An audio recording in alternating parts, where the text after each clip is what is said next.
My name is Benton Stokes. I'm a former fundamentalist, post-evangelical worship leader, and songwriter. I enjoy wry Manhattans, roller coasters, and road trips, just not all at the same time.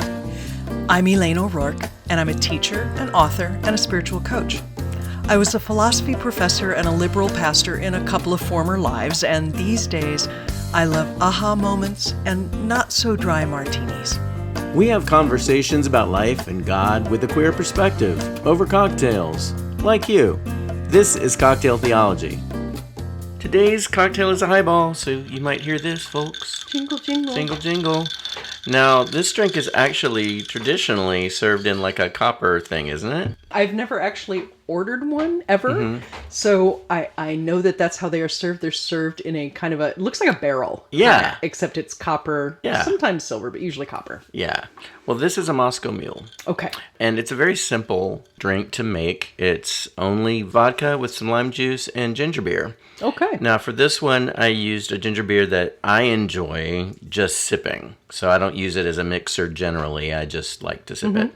Barrett's is what it's called. It may be on the sweeter side. Okay. Ideally, I think I would have gone with a ginger beer with a little more bite. Okay. So I'm really fascinated because I've never actually, to my knowledge, had a mule of any kind. Really? Really? I drink Kentucky mules in Tennessee a lot because they're easy. Right. It's just bourbon and basically bourbon and ginger beer. Sure. But yeah, so it's going to be funny. That's what this is. Okay. Let's see what happens. Yeah, it tastes like ginger beer. Sure does. I don't really see the point. Doesn't really taste like anything else, does it?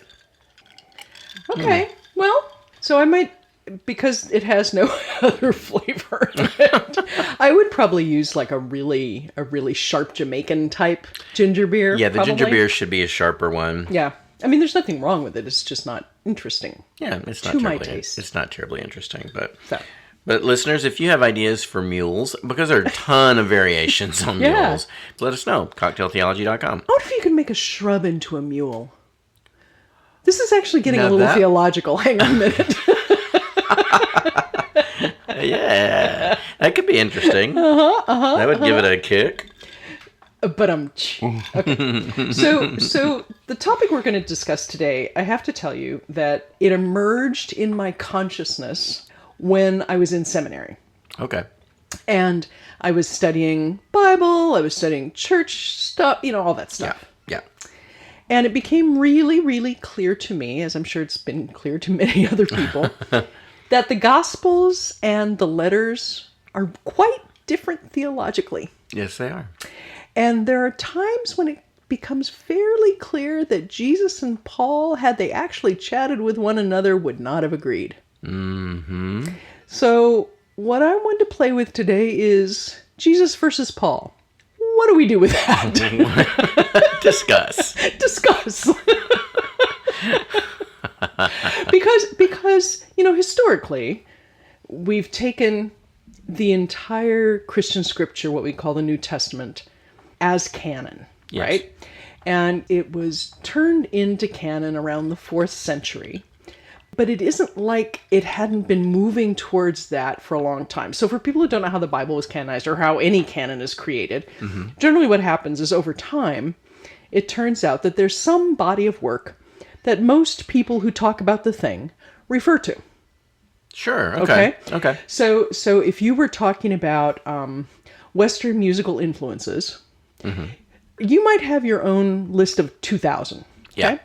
And somebody else might have their own list of 2,000.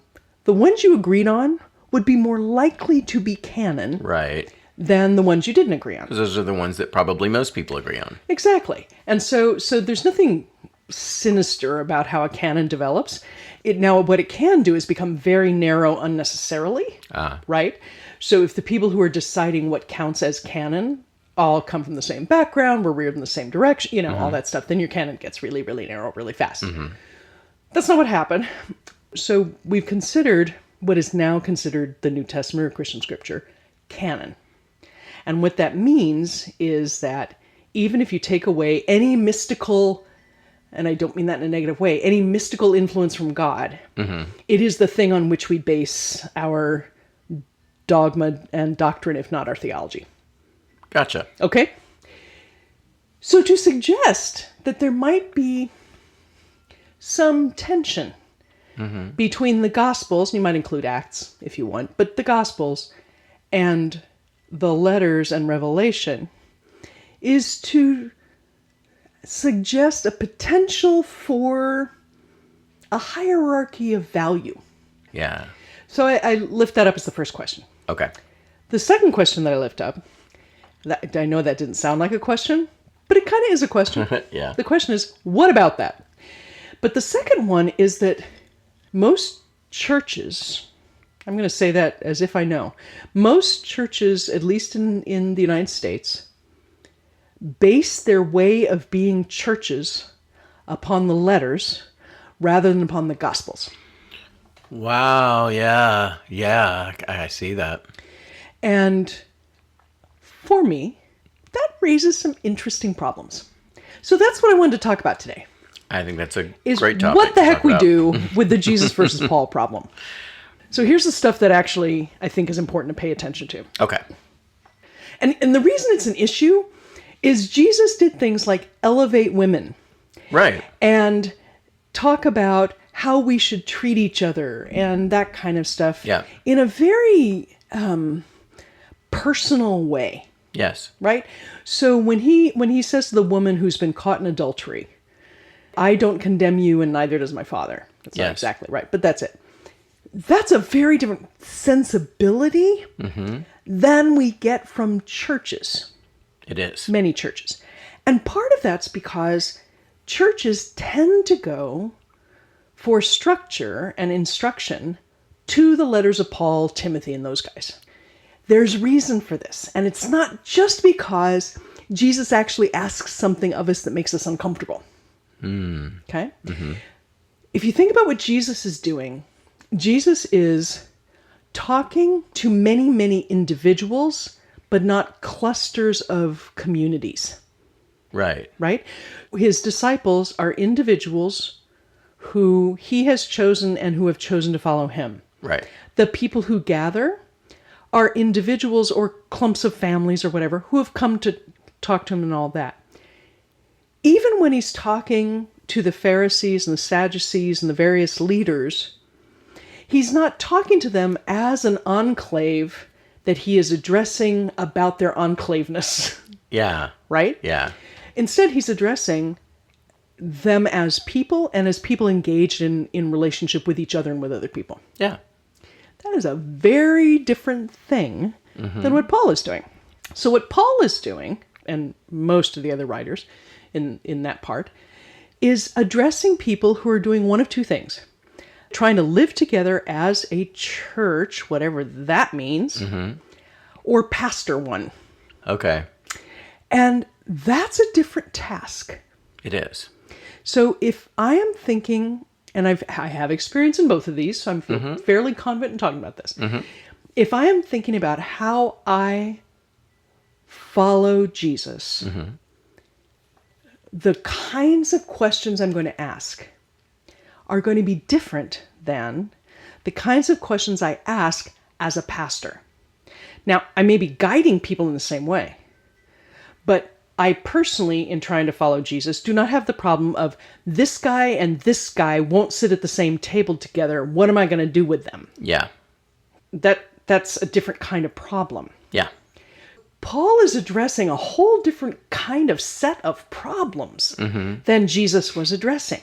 So even if they were absolutely identical in their theology, which I don't think they were, they're addressing different problems. Right. Which gives us different kinds of things. Yeah. Like if I'm talking to my kid, which I do a lot, poor thing. But if I'm talking to my kid about how to behave in the world, I'm going to be giving her things that on the surface are really conflicting. Be yourself, find out who you are, express that, be strong in it, develop it, blah, blah, blah, blah. However, when you're in a classroom, please don't embarrass your teacher. Do not call them out on something in public unless you've talked to them about it first. Why? Because you want to be able to be gathered in that group. Now, You can choose to do that, but understand it's going to have different consequences than if you talk to that teacher separately. Yeah. So it's just a different way of thinking about it, right? That's because I'm talking about what she should be doing in two very different parts of who she is and in her life. Right. It's different kinds of consequences. Yeah. Paul's doing the same thing. So when in Corinthians, the letters to the Corinthians, Paul says things like women should not teach or women should not speak up or whatever. He's addressing a living problem in the church in Corinth, surrounded by people who worship other gods. Okay? And what he's addressing is discord within this community that is already in discord with everyone around it. Yeah. Okay? That's a very different thing than women are not valuable to teach. Right, which is what is extrapolated from that in modern churches. Now, from our perspective, 2,000 years later, there's a big chunk of Americanism that includes talking back. Right? No, really? I know. But if you think about the values of small town life, it's much more like that. Yeah. Right? Where you're going to try and get along because you really don't want to mess with the people you're dependent upon for your daily bread on a regular basis. Right? Just that kind of, like the simple how you get along stuff. If you talk about two groups that are living in diaspora, for example, like if you talk to most ethnic, that's in big air quotes, ethnic people in the United States, there's that sense of, how do I behave with my own group? How do I behave with other groups? Yeah. Right? Same with queer folk, right? Like it's just different. You may behave differently because you understand that you're walking in a different world. That's what Paul's addressing. Yeah. So he's trying to help these folks both be faithful to at least his understanding, well, and also other people's understanding of who Jesus was and what Jesus is asking. But he's also saying, here's how you live in cultures that really don't want you here, while you're trying to actually convince them that you have the right way of doing things. Yeah. And many of their gods really want your women to be prostitutes in the temple, which is considered a holy thing. Right. So he's just addressing completely different questions. Yeah, he really is. It occurs to me, it's like he is hurting these first century Christian cats. And there's no Bible. That's right. So these are people who are really kind of still figuring out Jewish law and how that relates to Jesus. If Jesus was or wasn't the Messiah, well, what does that mean? Right. Would have been a very strange and turbulent time. That's right. And Paul was kind of stepping into that role as, I'm going to try to create some order where there isn't very much order. That's right. And by the time Paul is doing this, Christians, whatever that means, were no longer just Jews. They were also Greeks. Yeah. And Romans. Right. And Syrians. Right. And all of these other things that came with completely different ways of understanding everything. Yeah. Right? So, there's this huge debate between Peter and Paul and their people about whether non-Jews need to be circumcised in order to become Christian. And initially, the idea was, well, first you had to be Jewish in order to be Christian, because the idea was that you were coming to Jesus as the Jewish Messiah. So you need to be Jewish first. Lots of turmoil about that. Sure. Lots of dreams and visions about that. And then there's lots of different, they never quite agree on that in the first century. Well, and then you had Jesus himself, who is ministering to non-Jews. Right. And inviting them into the kingdom. Right. Which didn't make everybody happy. Right. But if you think about that, and Jesus in some ways, forgive me, Jesus in some ways had it really easy. Because he wasn't trying to make them all live together well. No, he wasn't. Right. He would say things like, take care of the widows and orphans, but he was talking directly to the Jewish community at that point. Yeah. Take care of your widows and orphans, which was standard Jewish practice. Right? He wasn't going off to the middle of Greece and saying, by the way, your widows and orphans, not happy with the way that you're handling them. Go do something about that. Like, that's just not what he was doing. Paul and Peter were doing a lot of that stuff. A lot of that. Mm-hmm. You know, and they were doing it from Rome to the top of Africa. So you're talking about a whole lot of different ways of thinking about the world. Definitely, yeah. So the letters that we have written to specific groups of people or specific people at a particular time in a particular place are addressing their particular problems. Right. It's a little bit like taking your best advice columnist and saying, and this is the advice you should give to everyone for all time. Right. Right? It's not that different. So even if your best advice columnist is completely inspired by God, totally in tune, they're talking about different problems than somebody else is going to be talking about in a different place in a different time. Yeah, exactly. They just are. Right. So we always emphasize context. What's the context? Is this something that can be applicable through time, or is it something that is about a particular problem in a particular place? Right. Right? Be kind to your neighbor. I have 2 commandments. Love the Lord your God with all your heart, soul, mind, strength, and love your neighbor as yourself. That seems pretty universal. Those, yeah. Okay? Yeah. Make sure women are covering their heads.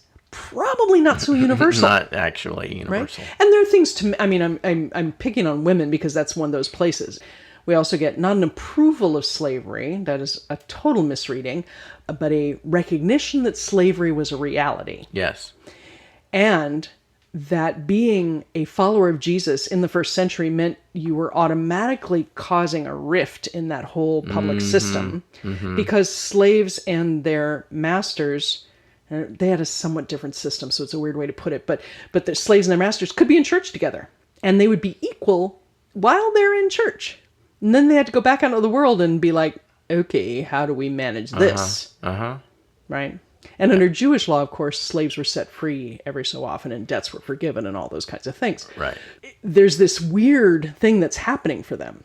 So there it is. And so the problem with extrapolating from Paul's letters and saying, this is how people should behave in church is a misreading of Paul. Yes. From my view. And I think it's a good view. This is one, I don't have a lot of dogma. This is one of those I might even consider dogma. Yeah. If what you read of Jesus and what you read of Paul clash, pick Jesus. Totally agree. Oh, we've solved this. Yeah. Oh, very good. Glad we could do that. Was there anything else in this that we wanted to cover? I really don't think so. Okay, and Timothy, by the way, Timothy, so cute, trying so hard. No.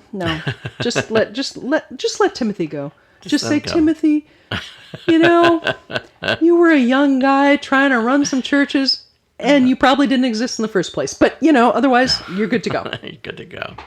Listeners, we love hearing from you. CocktailTheology.com is where we are. Give us ideas for episodes and cocktails. And until next time, and we have another conundrum to solve. Bye. Bye. Funny how the view can change, how life just seems to rearrange itself, no matter what it was. I don't know how it goes, but look, moving on feels pretty good. Moving on feels pretty good. If you enjoyed this episode, please give us a like and hit subscribe wherever you're listening right now. We welcome your comments, questions, and ideas for conversations and for cocktails. Please get in touch with us at our website, cocktailtheology.com. Cocktail Theology is a production of SFS. Our theme song is Moving On Feels Pretty Good, recorded by yours truly, Benton Stokes. You can find my music wherever you stream your favorite artists. Join us next Thursday for another new episode.